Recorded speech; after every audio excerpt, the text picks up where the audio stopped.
अपना उम्मीदवार उतारेगा। के सुरेश विपक्ष के स्पीकर पद के उम्मीदवार होंगे। बड़ी खबर आपको बता रहे हैं। अभी राहुल गांधी का भी बड़ा स्टेटमेंट आया था जब ये खबर निकल कर आई कि ओम बिरला एनडीए के तरफ से 18वीं लोकसभा के अध्यक्ष चुने गए हैं, तो वहीं उसी के बाद राहुल गांधी ने भी कहा कि विपक्ष को तौर पर स्पीकर पद, जो डिप्टी स्पीकर पद की डिमांड की जा रही थी, उसके लिए चुनाव करना चाहिए, लेकिन सहमति नहीं बन पाई थी। और अब ये बड़ी खबर निकल कर आ रही है कि स्पीकर से जुड़ी इस वक्त की बड़ी खबर कि विपक्ष भी उम्मीदवार के तौर पर अपने तरफ से एक शख्स को उतारेगा और उनका नाम के सुरेश है। विपक्ष के स्पीकर पद के लिए उम्मीदवार होंगे।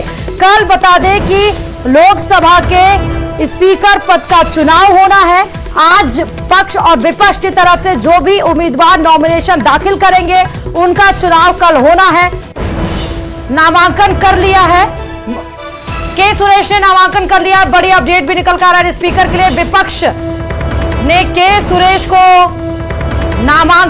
उतारा है और इन्होंने अपना नामांकन दाखिल कर लिया। स्पीकर से जुड़ी इस वक्त की बड़ी खबर आपको बता रहे हैं। तो के सुरेश वो शख्स जो इंडिया गठबंधन की तरफ से उम्मीदवार के तौर पर यानी कि लोकसभा के पद के लिए, अध्यक्ष पद के लिए उतारे गए और उन्होंने अपना नामांकन दाखिल कर दिया है।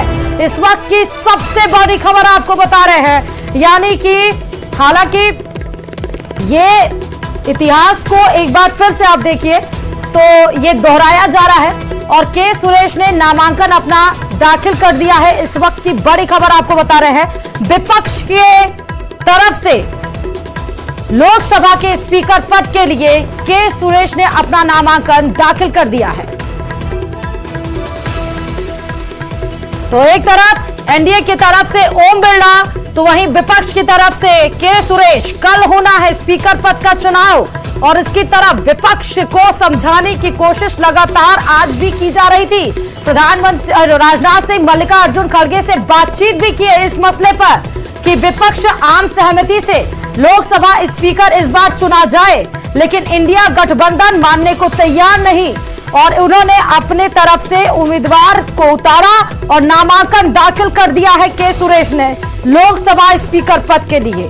कल वो तारीख जब लोकसभा स्पीकर पद का होना है चुनाव, तो देखना होगा कि एक टर्म को रिपीट करने, एक टर्म पूरा करने के बाद ओम बिरला जहां पर हैं, तो वहीं के सुरेश। अनूप गुप्ता ज्यादा जानकारी के साथ संवाददाता जुड़ चुके हैं। के सुरेश वो नाम है अनूप जो विपक्ष की तरफ से उतारा गया है। बिल्कुल, देखिए बहुत दिलचस्प हो गया है। लोकसभा स्पीकर पद का जो चुनाव है, आमतौर पर देखा गया है कि स्पीकर जो है वो सर्वसम्मति से चुना जाता है, लेकिन जिस तरीके का रवैया विपक्ष का रहा है, एनडीए की तरफ से ओम बिरला कैंडिडेट है, ये पहले ही साफ हो चुका है। उन्होंने नॉमिनेशन दाखिल कर दी। सुबह से ही विपक्ष की तरफ से ये कहा जा रहा था कि अगर डिप्टी स्पीकर पोस्ट अगर विपक्ष का होता है तो फिर वो सहमति से सारी चीजें करेंगे, लेकिन इसकी इस पर सरकार। बड़ी खबर अनूप इस वक्त की, ओम बिरला ने स्पीकर पद के लिए अपना पर्चा भरा। बड़ी खबर आपको बता रहे हैं कि ओम बिरला ने स्पीकर पद के लिए 18वीं लोकसभा के लिए अपना पर्चा दाखिल कर दिया है। तो यही यानी कि अब संकेत बिल्कुल स्पष्ट है। जो सूत्रों के हवाले से खबर थी उस पर मुहर फिलहाल लगा दी गई। एनडीए की तरफ से ओम बिरला ने स्पीकर पद के लिए पर्चा भरा है। जी अनूप। बिल्कुल, देखिए बड़ी बात है। लोकसभा अध्यक्ष के तौर पर ये दोबारा मौका जो है वो प्रधानमंत्री नरेंद्र मोदी और एनडीए ने ओम बिरला को दिया है। ये अपने आप में बहुत बड़ी बात कर सकते हैं, भरोसा जताया है, क्योंकि देखिए इस बार विपक्ष मजबूत है, तो ऐसे में लोकसभा स्पीकर की भूमिका बहुत ज्यादा हो जाती है। लगातार इस बात की चर्चा चल रही थी कि कौन होगा लोकसभा अध्यक्ष, ये साफ हो गया। नॉमिनेशन उन्होंने दाखिल कर दिया है, लेकिन एक बात और है कि परंपरा के मुताबिक सर्वसम्मति से लोकसभा अध्यक्ष बनाए जाते हैं, यानी कि विपक्ष जो समर्थन करता है। लेकिन इस पहली दफा ऐसा देखने को मिल रहा है जब विपक्ष लोकसभा स्पीकर के लिए कैंडिडेट उतार लोकसभा स्पीकर के लिए अब चुनाव होगा। हालांकि जो संख्या बल है वो सरकार के साथ है, एनडीए के साथ है। ऐसे में ओम बिरला को चुनाव जीतने में, लोकसभा स्पीकर बनने में बहुत ज्यादा दिक्कतों का सामना नहीं करना पड़ेगा। लेकिन विपक्ष ने अपने तेवर दिखाए हैं। विपक्ष ने जो एक परंपरा चली आ रही थी उस परंपरा को खत्म किया है और इसका आप देख सकते हैं जिस तरीके से के सुरेश को इन्होंने उतारा है जी। जबकि बहुमत का आंकड़ा सरकार के पास है अनूप, उसके बाद भी विपक्ष इस अड़चन को क्यों लगाए हुआ है? नहीं, यही सबसे बड़ी बात है कि विपक्ष आखिर इस तरह से क्यों विपक्ष ने किया, क्योंकि देखिए परंपरा के मुताबिक सत्ता पक्ष विपक्ष के सहमति से ही लोकसभा अध्यक्ष चुना जाता है। ऐसा पहली दफा देखने को मिल रहा है कि वो इस मुद्दे पर भी घमासान चाहते, इस मुद्दे पर भी कहीं ना कहीं शर्तों पर समर्थन देना चाहते थे, क्योंकि राहुल गांधी और जो इंडिया गठबंधन के लोग हैं उनका कहना था कि जो डिप्टी स्पीकर का पोस्ट है वो जो है विपक्ष को दिया जाए। तो ये अपने आप में एक शर्त वाली बात हो गई थी और यही वजह है कि विपक्ष ने अपने उम्मीदवार इस पर उतार दिए हैं। लेकिन कह सकते हैं कि एक अलग सी परंपरा की शुरुआत हुई है। विपक्ष भले ही संख्या बल है, लेकिन अगर सर्वसम्मति से चुना जाता तो इसका असर बहुत अलग होता, यकीन जानिए। लेकिन विपक्ष ने अपने उम्मीदवार उतार कर इस पूरे मुकाबले को दिलचस्प बना दिया है। दूसरी तरफ विपक्ष ने ये भी साफ कर दिया है कि किसी भी तरीके से सरकार को वॉकओवर नहीं दिया जाएगा। तो ये तमाम चीजें हैं। हालांकि ओम बिरला को उपाध्यक्ष भी कोई पार्टी या दल का नहीं होता है, पूरे सदन का होता है और इससे उसमें सदन की सहमति हो ऐसे शर्तों के आधार पर कि किसी एक पर्टिकुलर व्यक्ति या पर्टिकुलर पक्ष का ही उपाध्यक्ष हो, वो लोकसभा की कोई परंपरा में नहीं बैठता। धन्यवाद।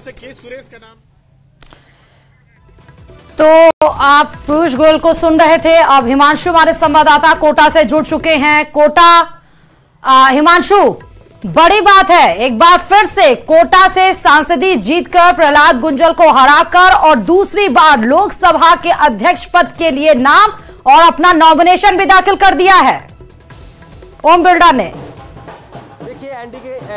देखिए एनडीए की तरफ से लोकसभा स्पीकर पद का नॉमिनेशन जो है वो ओम बिरला की तरफ से फाइल कर दिया गया है। ओम बिरला को उम्मीदवार बनाया, 17वीं लोकसभा के अध्यक्ष रहे और अब एक बार दोबारा से लोकसभा अध्यक्ष बनने की तैयारी। और फिलहाल सीधी तस्वीरें न्यूज 18 पर एक्सक्लूसिव दिखाते हैं ओम बिरला के घर के बाहर से, जहां पर आप देख सकते हैं कि जैसे ही बिरला ने नॉमिनेशन फाइल किया है उसके बाद में यहां पर ढोल नगाड़े का जो सिलसिला है वो शुरू हो गया है। फिलहाल आप देखेंगे ये ओम बिरला के घर के बाहर की तस्वीरें हैं जो न्यूज 18 पर हम दिखा रहे हैं। शक्तिनगर दादाबाड़ी स्थित ये ओम बिरला का घर, जहां पर फिलहाल देख सकते हैं ये ढोल नगाड़े जो है वो बजते हुए यहां पर नजर आ रहे हैं। आपको बता दें कि फिलहाल ओम बिरला का जो पूरा परिवार है वो दिल्ली में ही है। उनकी पत्नी, उनकी बेटी यानी कि डॉक्टर अमिता बिरला जो लोकसभा अध्यक्ष ओम बिरला की पत्नी है वो भी फिलहाल दिल्ली में है और इसके साथ उनकी जो दोनों बेटियां हैं वो भी दिल्ली में ही है। जो पूरा स्टाफ है वो भी फिलहाल दिल्ली में ही है। लेकिन यहाँ उनके निवास पर जो भी लोग हैं वो फिलहाल सेलिब्रेशन मूड में आते हुए नजर आ रहे हैं। ये तस्वीर आप देखेंगे जो अपने आप। ठीक है हिमांशु, बहुत बहुत शुक्रिया वो तस्वीर दिखाने के लिए। तो सीधे हिमांशु हमारे संवाददाता जुड़े थे कोटा से, सीधे तस्वीरें हैं ओम बिरला के आवास की ढोल नगाड़ों के साथ, किस तरह से वहां पर खुशी का माहौल है। ओम बिरला एक बार फिर से लीड करने के लिए तैयार है, लेकिन हालांकि बड़ी अड़चनें हैं विपक्ष की तरफ से। जहां विपक्ष की तरफ से के सुरेश को उतारा गया, उन्होंने भी अपना पर्चा दाखिल कर दिया। कल आपको बता दें कि कल अध्यक्ष पद का चुनाव होना है और अनूप लगातार हमारे साथ जुड़े हुए हैं। अनूप, पहले भी ऐसा हुआ है कि ओम बिरला से जब वो बने हैं, लेकिन इसके पहले भी लगातार बरलाम झाकड़ कुछ 9 सालों तक स्पीकर रहे हैं और उसके बाद अब ओम बिरला की वो पर्सनालिटी कि दोनों सदन में दोनों पार्टियों को, पक्ष विपक्ष को एक साथ लेकर चलने की, हालांकि उस पर सहमति कहीं ना कहीं अखिलेश यादव और राहुल गांधी की दिखाई पड़ी।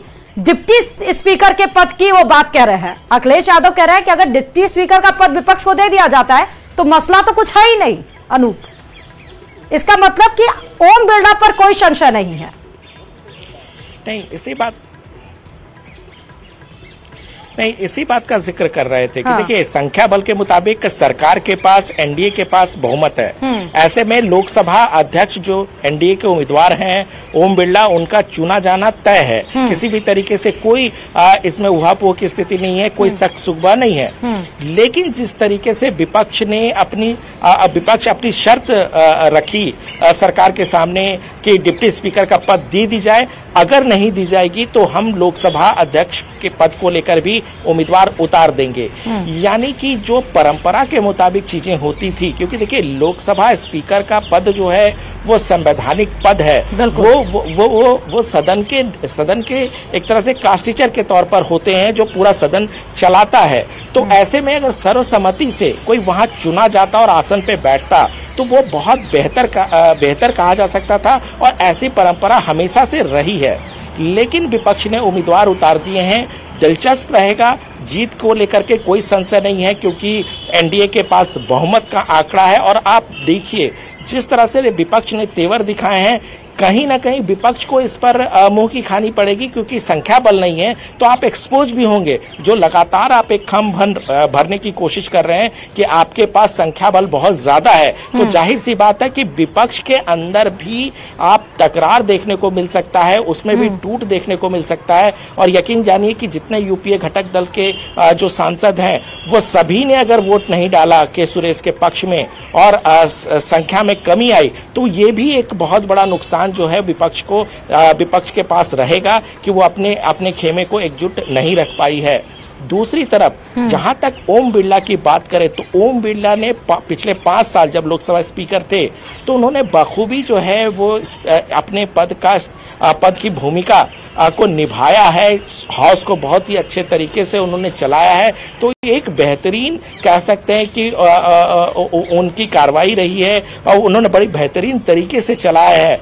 यही वजह है कि सरकार ने फिर से विश्वास जताया, एनडीए ने उन पर विश्वास जताया और अब वो लोकसभा स्पीकर बनने जा रहे हैं। जी अनूप, यहाँ पे एक चीज और निकल कर आती है, क्योंकि इतिहास में पहली बार होगा कि संसद के अध्यक्ष पद के लिए सत्ता पक्ष और विपक्ष अपने उम्मीदवार उतार रहा है, इसके लिए चुनाव हो रहा है। इसके करने के पीछे क्या ये बताना चाह रहा है इंडिया गठबंधन की उसकी मजबूती है और वो हर मसले पर स्टैंड करने वाला है, जो सत्र चलने वाला है वो इतना आसान नहीं होगा। क्या इसकी शुरुआत यहीं से शुरू हो चुकी है?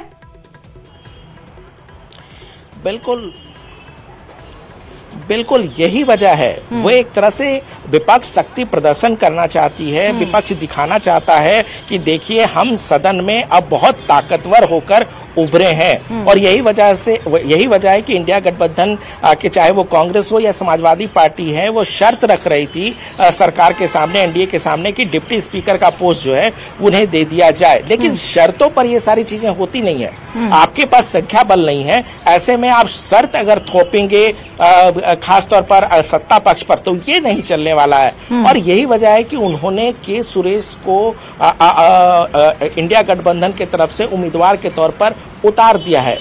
होना क्या है ये सभी को पता है, क्योंकि संख्या बल के मुताबिक एनडीए के पास पूर्ण बहुमत है, एनडीए के पास समर्थन बहुत ज्यादा है। लेकिन जिस बात का हम जिक्र कर रहे हैं कि कहीं ये दाव जो इंडिया गठबंधन ने दाव चला है कहीं उल्टा ना पड़ जाए, क्योंकि अगर सत्र के शुरुआत में ही, क्योंकि देखिए आज और जैसे कल और आज तो शपथ होना है सांसदों का, कल असली घमासान और कल असली शक्ति प्रदर्शन होगा कि संख्या बल के मुताबिक सत्ता पक्ष के पास ज्यादा बहुमत है या विपक्ष बहुत ताकतवर होकर के उभरी है, ये पता चल जाएगा। ये जरूरी नहीं है कि जितने सांसद अभी विपक्ष में हैं वो ओम बिरला के खिलाफ ही मत देते हैं, के सुरेश के साथ मत देते हैं। अगर इसमें कमी आई, अगर तृणमूल कांग्रेस या दूसरी पार्टियां, आरजेडी, बहुत सारी पार्टियां हैं जो बनकर इंडिया गठबंधन बनती है, अगर उनमें से कुछ लोगों ने अगर इनके समर्थन में वोट नहीं डाला तो यकीन जानिए जो तेवर अभी विपक्ष की तरफ से दिखाई जा रही है उनके तेवर में थोड़ी कमी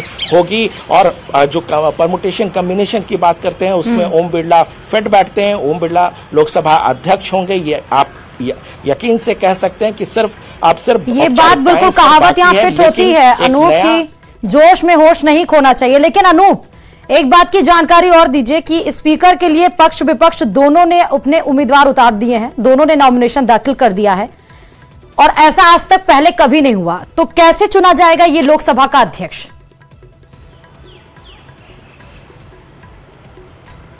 देखिए, उसमें प्रोटेम स्पीकर जो है वो हाँ। चुनाव कराते हैं और वोटिंग होती है इसमें। वोटिंग में जिस तरीके से आपने देखा होगा कि कई बिल आते हैं, उसमें वोट किया जाता है और उसके बाद बिल पास होता है, तो जाहिर सी बात है इसमें वोटिंग की प्रक्रिया अपनाई जाएगी।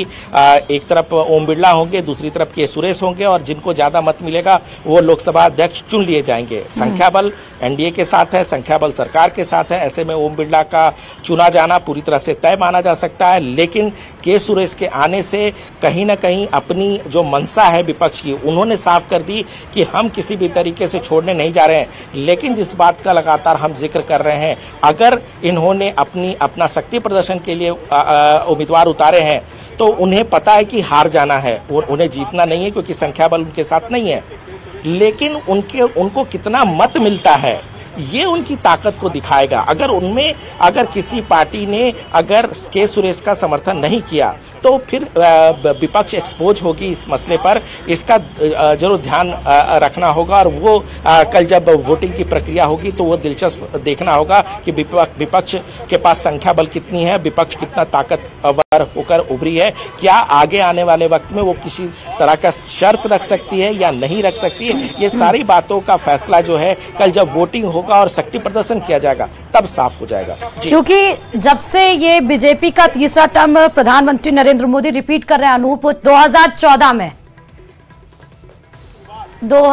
वो हम आपको पूछेंगे, लेकिन ये के सुरेश जब इंडिया गठबंधन की तरफ से लोकसभा स्पीकर के पद के लिए नामांकन भरने के लिए पहुंचे थे और भर रहे थे नामांकन, तब की तस्वीर आप देख सकते हैं। के सी वेणुगोपाल, तमाम बड़े दिग्गज नेता इंडिया गठबंधन की तरफ से आपको नजर आ रहे हैं। के सुरेश ने अपना नामांकन दाखिल किया, उस समय की यह तस्वीर है फिलहाल। तो इंडिया गठबंधन की तरफ से के सुरेश वो नाम जो अपनी दावेदारी जिसने ठोकी है, जिसने नॉमिनेशन अपना दाखिल किया है। अब देखना होगा कि कल जब चुनाव होगा कि कौन इस बार 18वीं लोकसभा के संसद के स्पीकर पद को कौन नियुक्त होता है। अनूप, सवाल मेरा आपसे ये था, क्योंकि अब लगातार हम ये देख रहे हैं कि स्पीकर पद को लेकर चुनाव हो रहा है और डिप्टी स्पीकर पद के लिए इंडिया के सहयोगियों की तरफ से भी मांग की गई थी। हालांकि फिर बाद में स्पष्टता हो गई, एनडीए के सहयोगी ने कहा कि बीजेपी एनडीए जो भी उम्मीदवार उतारेगा उसके ऊपर फैसला होगा।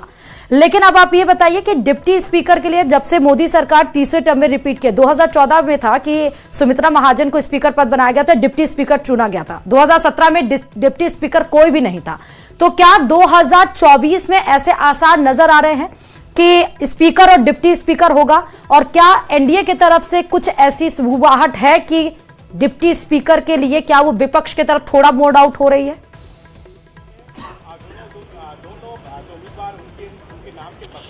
बिल्कुल यकीन जानिए कि डिप्टी स्पीकर पोस्ट विपक्ष को नहीं दिया जाएगा। हाँ। ये सरकार के सूत्रों की तरफ से कहा गया है, क्योंकि सत्ता पक्ष के पास अगर बहुमत है तो फिर विपक्ष को वो क्यों किसी पोस्ट को दे। तो ये हाँ। तो क्लियर कट बात हो गई।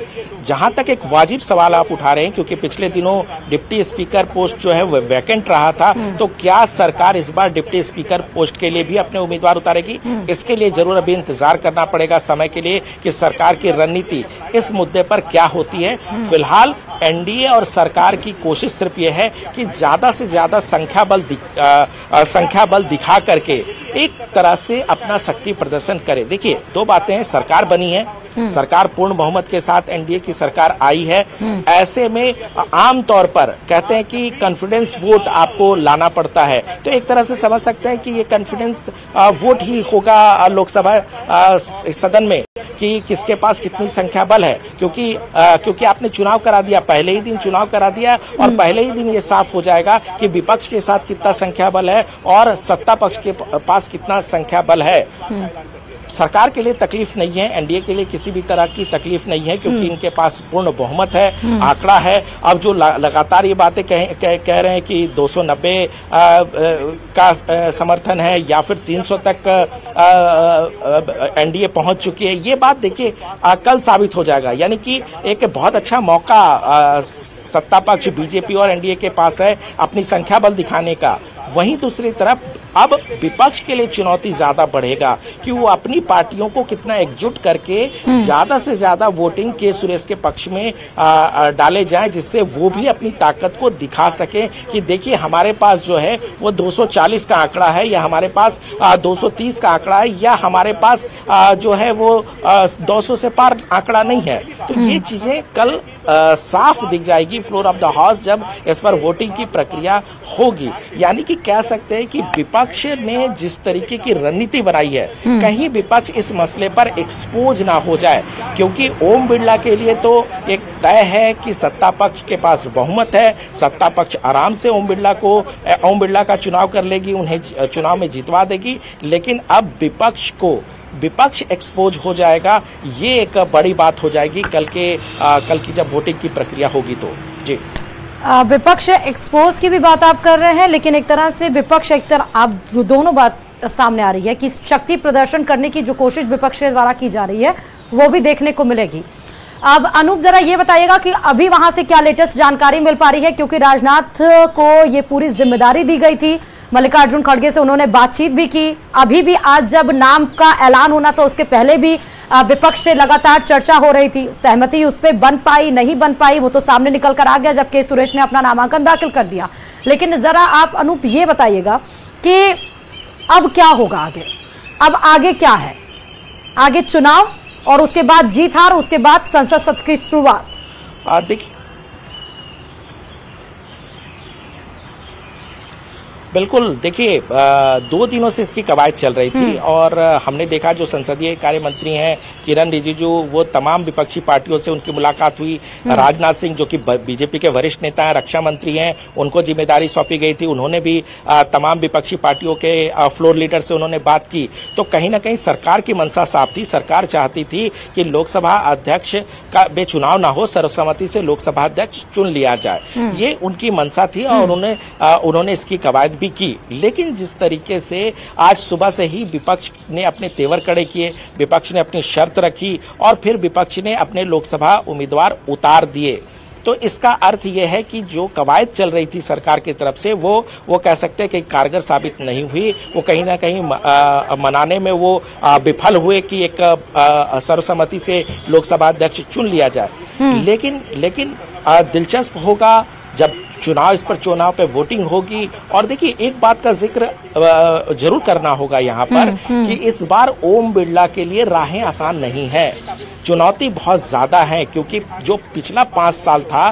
जिसमें ओम बिरला ने बड़ी सुचारू तरीके से सदन को चलाया, वो इस बार देखने को नहीं मिलेगा। और कहीं ना कहीं बिल्कुल अनूप आपको रोकना चाहेंगे, बड़ी खबर इस वक्त की लोकसभा स्पीकर पद के लिए कल सुबह 11 बजे होगा मतदान। इस वक्त की सबसे बड़ी खबर आपको स्पीकर से जुड़ी हुई बता रहे हैं। लोकसभा स्पीकर पद के लिए कल वो समय सीमा निर्धारित कर दी गई है, सुबह 11 बजे पड़ेगा मतदान दोनों सदनों की तरफ से, यानी कि सांसद लोग मतदान करेंगे और जिसकी जो वोटिंग संख्या ज्यादा होगी वही होगा स्पीकर पद पर तैनात।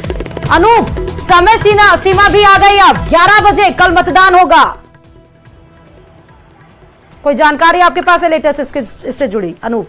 नहीं, ये देखिए पहले से तय था, क्योंकि अगर चुनाव की अगर प्रक्रिया होती है तो फिर वोटिंग की होगी, और अगर नहीं होती तो कल जो है वो 11 बजे आसन पे ये इनको बिठाया जाता। प्रधानमंत्री नरेंद्र मोदी, इसकी पूरी औपचारिकताएं होती है, इंट्रोड्यूस करा करके प्रधानमंत्री नरेंद्र मोदी खुद इन्हें आसन में बिठाते। लेकिन चूंकि अब विपक्ष ने इस पूरे प्रक्रिया को दिलचस्प बना दिया है अपने उम्मीदवार को उतार कर, तो पहले अब वोटिंग होगी, शक्ति प्रदर्शन होगा और उसके बाद जो है ओम बिरला आसन पर बैठेंगे। यानी कि एक नूरा कुश्ती जो है वो तीसरे दिन ही आपको देखने को मिल जाएगी। और आपको बताओ कि ओम बिरला के अध्यक्ष बनने के बाद परसों जो है वो राष्ट्रपति का अभिभाषण संयुक्त सत्र में होना है और उसके बाद राष्ट्रपति के अभिभाषण पर चर्चा। हाँ, वो दिलचस्प होगा, क्योंकि विपक्ष किसी भी तरीके से वॉकओवर नहीं देगा। जब स्पीकर पोस्ट को लेकर वॉकओवर विपक्ष ने नहीं दिया तो फिर आगे चर्चा में किस तरीके से। बहुत बहुत शुक्रिया अनूप तमाम जानकारी देने के लिए। और अब बात कर लेते हैं अगली खबर की, जो कि है 18वीं लोकसभा के पहले सत्र का आज दूसरा दिन है। सत्र के पहले दिन सीकर से नवनिर्वाचित सांसद अमरा राम भी शपथ लेने के लिए बेहद ही अलग अंदाज में पहुंचे। आप देख सकते हैं कि सांसद अमरा राम अपने कल से राजनाथ सिंह क्या कुछ बोलना सुना देते हैं इस बीच।